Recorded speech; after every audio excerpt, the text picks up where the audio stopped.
जब आपके ब्लड के अंदर शुगर या फिर ग्लूकोज का लेवल एक लेवल से नॉर्मल लेवल से ज़्यादा बढ़ जाता है तो उसे हम कहते हैं डायबिटीज़, जिसको हिंदी में हम मधुमेह के नाम से भी जानते हैं। अब पहले ये समझते हैं कि ये जो शुगर या फिर जो ग्लूकोज है ये हमारी बॉडी के अंदर आता कहाँ से है और इसका लेवल हमारे ब्लड में बढ़ क्यों जाता है।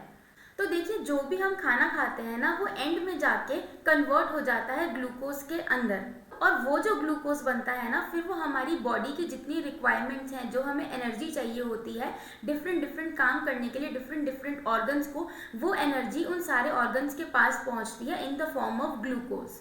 तो ग्लूकोज जो है वो एक तरीके का शुगर ही होता है। पर जब आपके ब्लड में जो ग्लूकोज प्रेजेंट होता है उसका सही तरीके से इस्तेमाल नहीं किया जाता तो उसका जो लेवल है वो हमारे ब्लड के अंदर बढ़ना शुरू हो जाता है, और जब ये लेवल हमारे ब्लड के अंदर बढ़ना शुरू हो जाता है तो इसी कंडीशन को या प्रॉब्लम को हम कहते हैं डायबिटीज मेलाइटस। अब ये शुगर की बीमारी होती किस लिए है, तो इसमें जो one of the major reason रहता है शुगर की बीमारी होने का वो रहता है रिलेटेड टू इंसुलिन। अभी इंसुलिन क्या होता है इसको मैं आपको ब्रीफ में बता देती हूँ।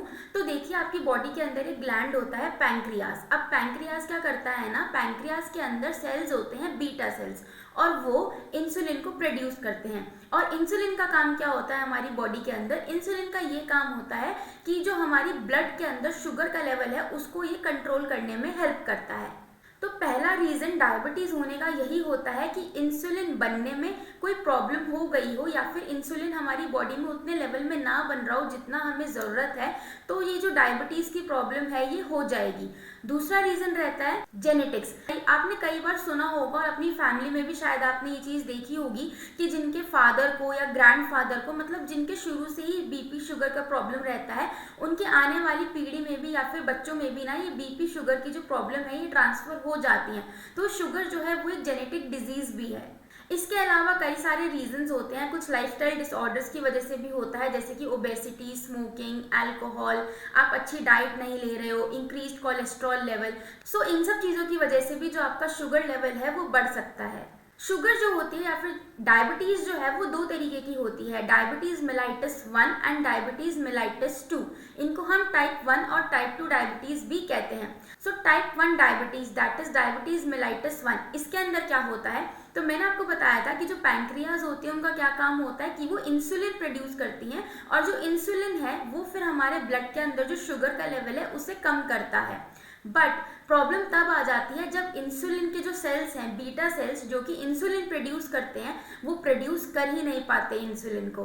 तो जितने ज़्यादा बीटा सेल्स आपके खराब होते जाएंगे उतना ही कम आपको इंसुलिन अपनी बॉडी के अंदर प्रोड्यूस होता हुआ दिखाई देगा। ठीक है, तो ये वाली जो कंडीशन है ये नॉर्मली ऑटो इम्यून डिजीजेस के अंदर आपको देखने को मिलेगी, जिसमें जो बीटा सेल्स होते हैं पैंक्रियाज पे, उस पर डायरेक्ट इफेक्ट पड़ता है और वो सेल्स की डेथ हो जाती है, जिसकी वजह से इंसुलिन सिक्रीशन नहीं हो पाता। दूसरी टाइप की डायबिटीज़ है डायबिटीज़ मेलाइटस 2।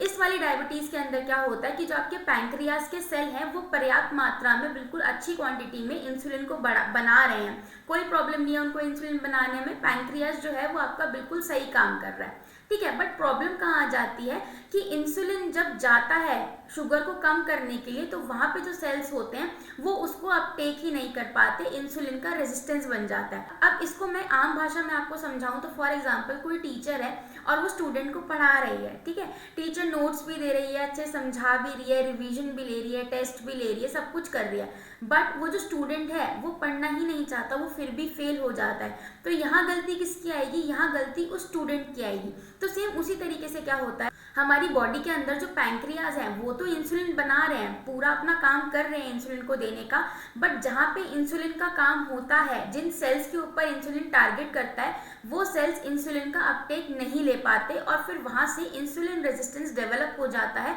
और इंसुलिन होते हुए भी वो हमारे शरीर पे काम नहीं कर पाता। ये सब होता है आपका डायबिटीज़ मेलाइटस 2 के अंदर।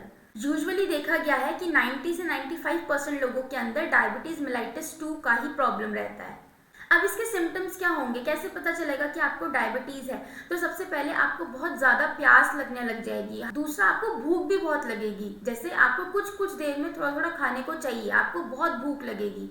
इरिटेशन रहेगा, छोटी छोटी बात पे आप बहुत इरिटेट हो जाओगे। जो आपका यूरिन पास होगा उसमें शुगर की क्वांटिटी बहुत ज़्यादा निकलेगी। तो आप देखोगे कि थोड़ी देर में ही ना आपकी यूरिन पे बहुत सारे एंट्स या फिर चींटियां आ जाते हैं, तो यानी कि ये एक प्रॉपर इंडिकेटर होता है आपको शुगर होने का। आपका जो वेट है वो एकदम से बहुत ज़्यादा कम हो जाए तो ये भी शुगर का ही इंडिकेशन है।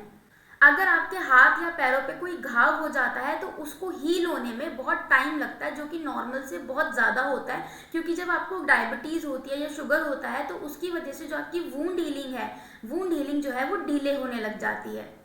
इसके अलावा जब ये डायबिटीज़ आपकी बहुत बढ़ जाती है अनकंट्रोल लेवल पे या फिर बहुत आगे स्टेज पे चली जाती है, तो ये हमारे बॉडी के डिफरेंट डिफरेंट पार्ट्स पे असर डालना शुरू कर देती है। फॉर एग्जांपल डायबिटीज़ रेटिनोपैथी, जब ये आपकी आंखों के ऊपर असर डालना शुरू कर देती है। डायबिटीज़ न्यूरोपैथी, जब ये आपके पैरों की नसों और हाथों की नसों पे भी अपना इफेक्ट डालना शुरू कर देती है। So that is diabetic neuropathy. So ये सारी कंडीशंस भी बहुत कॉमनली देखने को मिलती हैं। अब बात करते हैं डायबिटीज़ के ट्रीटमेंट की। तो देखिए, डायबिटीज़ टाइप 1 और डायबिटीज़ टाइप 2 जो मैंने आपको दो चीज़ें बताई थी, इनका इलाज का जो मेडिकेशन है वो बिल्कुल अलग अलग चलता है। टाइप 1 डायबिटीज़ के अंदर क्या होता है, हम पेशेंट को बाहर से इंसुलिन देते हैं। आपने देखा होगा कि बहुत लोग इंसुलिन के इंजेक्शन लगाते हैं, तो उनको टाइप 1 डायबिटीज़ की प्रॉब्लम रहती है। क्यों? क्योंकि उनकी जो पैंक्रियाज है वो इंसुलिन को बना ही नहीं पा रही है, उनके शरीर में इंसुलिन है ही नहीं, तो हम बाहर से उनको इंसुलिन के इंजेक्शन देते हैं। अब जो इंसुलिन भी है ना वो बहुत तरीके का आता है, जैसे कि short acting, long acting, ultra long acting, rapid acting. So बहुत सारे तरीके का इंसुलिन है। डिपेंडिंग आपका कितना शुगर का लेवल है उस हिसाब से डॉक्टर आपको प्रिस्क्राइब करते हैं कि आपको कितना इंसुलिन लेना है। अब बात करते हैं टाइप 2 डायबिटीज मेलाइटिस की, जिसमें आपका इंसुलिन तो बन रहा है बट उसका रेजिस्टेंस हो गया, यानी कि यहाँ पे इंसुलिन रेजिस्टेंस देखने को मिलता है।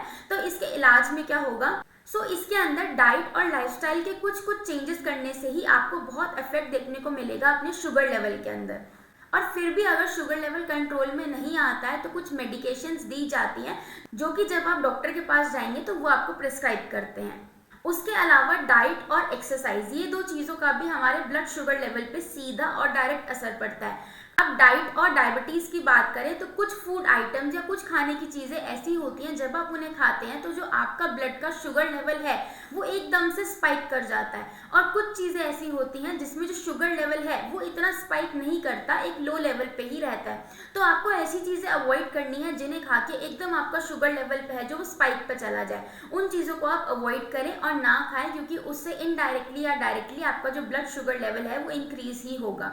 दूसरा आता है एक्सरसाइज। तो डायबिटीज़ और एक्सरसाइज के ऊपर भी काफ़ी स्टडीज़ करी गई हैं, काफ़ी रिसर्च करी गई है, और ये देखा गया है कि अगर आप प्रॉपर एक्सरसाइज करते हो तो आपका जो ब्लड शुगर लेवल है वो मेंटेन रहता है। उसके साथ साथ जो भी डायबिटीज़ से होने वाली कॉम्प्लिकेशंस हैं, जैसे कि रेटिनोपैथी, न्यूरोपैथी, ये सारी चीज़ें भी नहीं होती हैं।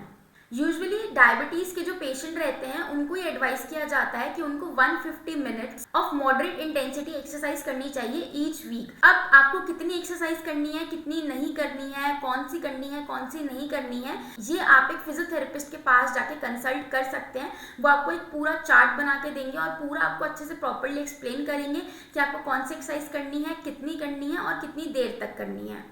तो अगर आपको मेरा ये वीडियो अच्छा लगा हो और इन्फॉर्मेटिव लगा हो तो please like, share and subscribe to my channel. Thank you.